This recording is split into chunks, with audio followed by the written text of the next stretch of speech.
Benda yang menarik perhatian saya bila baca pasal berita di dalam The Age pada hari ini ialah berkenaan dengan isu coin ataupun TMJ melancarkan satu coin baru. Sebenarnya coin yang dilancarkan oleh TMJ ni adalah satu coin yang stable coin lah. Okay, kalau kita baca berita ni, Johor Tuanku Ismail Sultan Ibrahim pada hari Selasa telah melancarkan satu koin yang diberi nama RMJDT.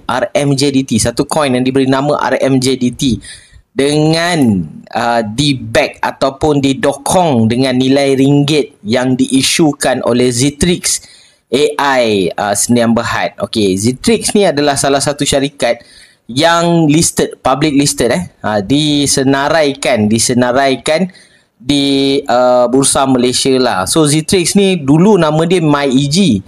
Kalau tuan-tuan dan puan-puan pernah tengok pasal Zitrix ni, so ini adalah dulu nama dia adalah MyEG lah. Jadi kalau kita tengok berita ni, kita tahu bahawa TMJ sekarang dah melancarkan apa yang kita panggil sebagai RMJDT.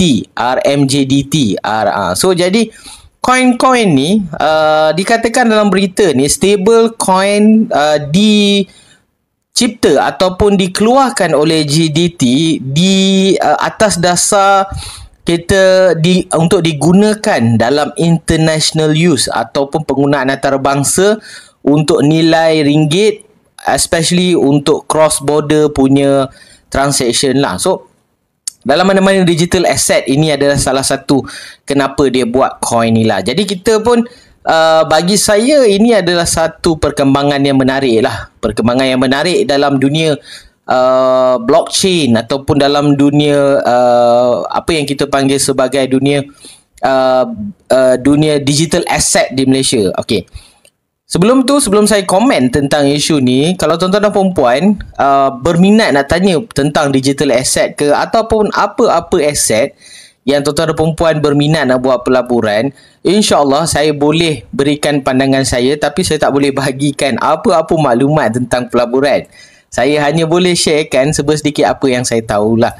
So jadi sama juga dengan bercerita tentang coin ni, saya tidak bercerita dengan kata nak pesu orang beli ke apa, tahu. Saya bercerita hanyalah untuk memberikan pandangan dan dalam masa sama education kepada tuan-tuan dan perempuan.